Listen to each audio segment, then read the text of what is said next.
C'est un honneur pour moi, une fierté, de partager cette table avec vous.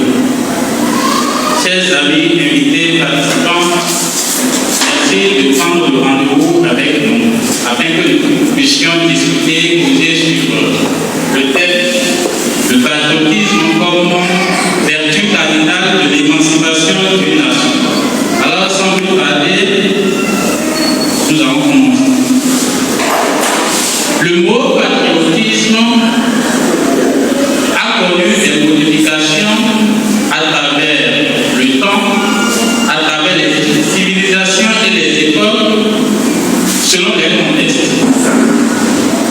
Et ce mot, avec toute cette mutation, a commencé par dénuer de sens et d'objectivité.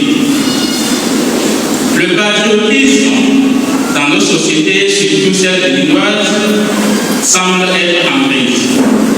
Du fait de la montée de l'individualisme, de politiciens véreux corrompus, mais aussi d'un régime démocratique qui s'universalise, le patriotisme qui jadis réunissait tout le monde autour d'un idéal commun est en train de s'effriter pour laisser place à l'expression chacun pour soi, Dieu pour tous. Alors, la restauration de cette unité collective que nous jugeons de plus en plus en vue ou perdue devient pour nous jeunes de l'Ivoire une préoccupation majeure. À la suite de nos constatations, il ressort une question fondamentale qui est la suivante. Comment trouver dans le patriotisme cette valeur, facteur de lien social en tant qu'élément de base de l'émancipation de notre patrie, beaucoup fait simple? Comment renforcer le sentiment d'appartenance à l'équipe au Bénin où chacun a son rôle dans le jeu? Alors, pour analyser cette problématique, nous sommes d'abord allés à la découverte de la notion. Ensuite, nous nous sommes intéressés à ces manifestations pour finir sur des apports de solutions au mot dont souffre notre bénénisme. Comment peut-on situer le patriotisme dans l'histoire? Pour mieux comprendre le thème patriotisme, il faut d'abord comprendre la notion de patrie. Étymologiquement, la notion patrie vient du latin patria, qui veut dire la terre de nos ancêtres. Là où nos ancêtres, nos pères, nos aïeux sont enterrés. Pour faire simple, la patrie n'est rien d'autre que la terre que nous ont laissée nos parents et que nous allons plus tard léguer à la génération montante. À l'époque moyenâgeuse, la patrie désigne la province, la région, la ville ou le village où on a vu le jour, où on a grandi, pourquoi pas où nous serons enterrés plus tard. Pour fierté, le patriotisme, je cite, devient ainsi un patriotisme campagnard et local. À ce niveau, sinon à cette époque, le patriotisme a pris le sens aussi de pays de nation. À la Renaissance, État et patrie se sont rapprochés autour de la personne du roi et l'attachement à la patrie finit par devenir un attachement à la personne du roi et la couronne, sachant que le roi est la personnification. Donc, prouver son patriotisme à cette époque devient comme roi le respect strict qu'au désir d'abord du roi.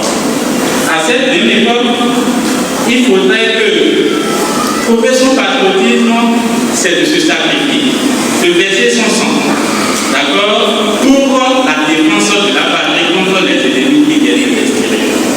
Dans ce contexte, la patrie est identifiée à la nation révolutionnaire dont la souveraineté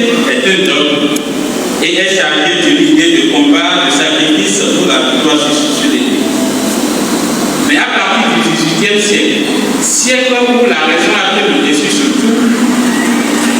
Être patriote n'est plus d'aller mourir pour quelqu'un, mais plutôt de se sacrifier pour un idéal qui est plus grand que même le roi.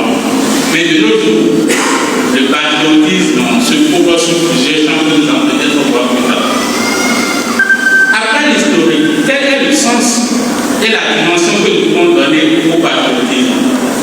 Le patriotisme doit être perçu pour mieux le céder à deux niveaux, à deux aspects. Le premier aspect, c'est l'aspect attachement, c'est l'aspect lui. Le second aspect, c'est l'aspect engagement. D'accord? Maintenant, pour le premier aspect, le patriotisme comme attachement et sentimental, c'est l'amour de son pays. Le dévouement à la terre où on a vu le jour, cette terre de nos pères.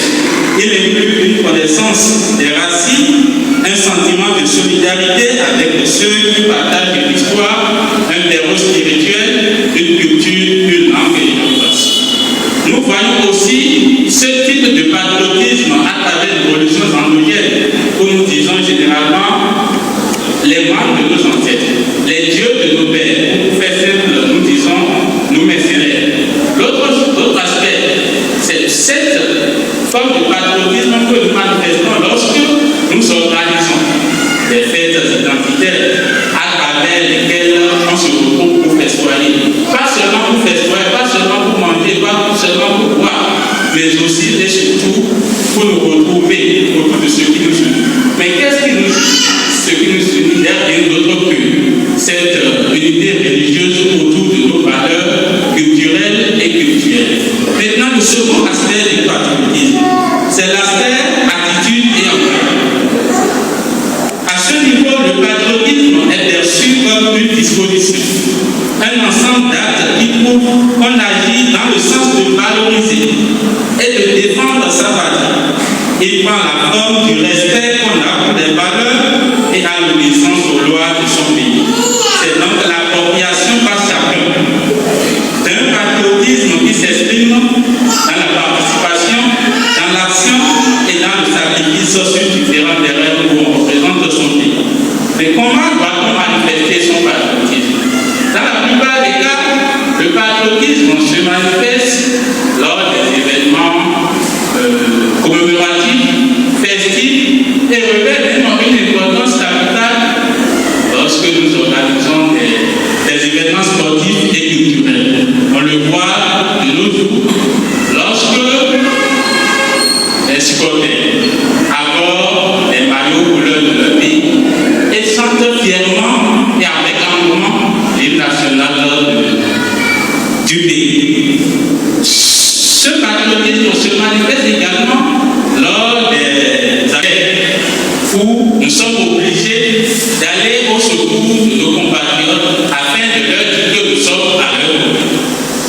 Mais en dehors de cet événement, comment le citoyen peut manifester son patriotisme pour participer à l'émancipation de sa nation? À ce niveau, nous avons trois aspects. Le premier aspect, c'est ce qu'on appelle le fil politique. À travers le fil politique, le citoyen est amené à voter. Et en faisant ce geste, il devient ce qu'on appelle un citoyen engagé.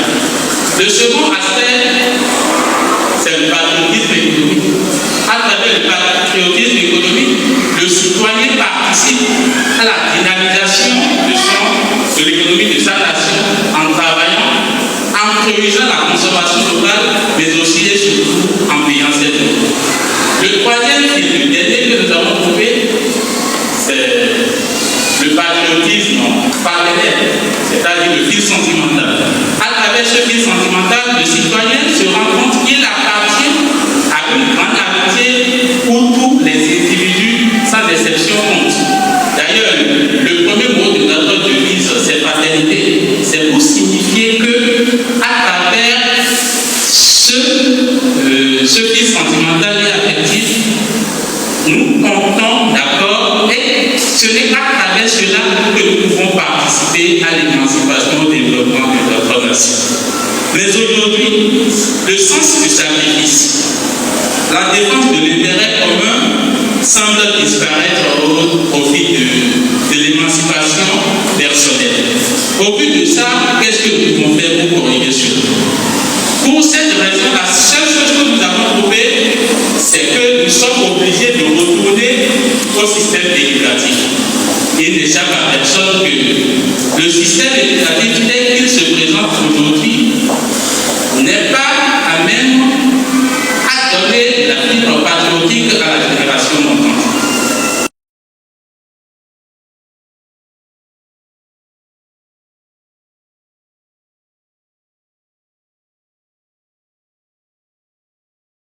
Il nous faut des programmes adéquats et qui sont à la hauteur de nos ambitions. On doit finir avec ce système éducatif dont les références sont ailleurs. Nous avons besoin de connaître et d'enseigner notre histoire, de magnifier nos valeurs et de vulgariser notre savoir sans complexe et avec fierté, comme le disait Sylvain à Louvain. Alors, que pouvons-nous retenir? En conclusion, nous pouvons dire que le patriotisme est une vertu dans laquelle chaque individu se voit et se retrouve s'il n'est pas orienté à des faits personnels ou s'il n'est pas politisé. Aujourd'hui, prouver son patriotisme n'est plus aller mourir sur un champ de bataille, mais c'est de s'engager, que ce soit dans la politique, dans la littérature, dans la culture, dans l'économie et bien d'autres. Dans son rapport général, le regretté professeur Agnès disait, je cite, nous avons vécu la fatalité d'une hésitation. Mais c'était pour nous dire que notre destin commun, notre avenir commun est en nous. Nous sommes maintenant dorénavant les maîtres de notre destin. Mais aujourd'hui, 30 ans plus tard, on sommes. Voilà là où je finis ma première partie de communication. Merci beaucoup pour la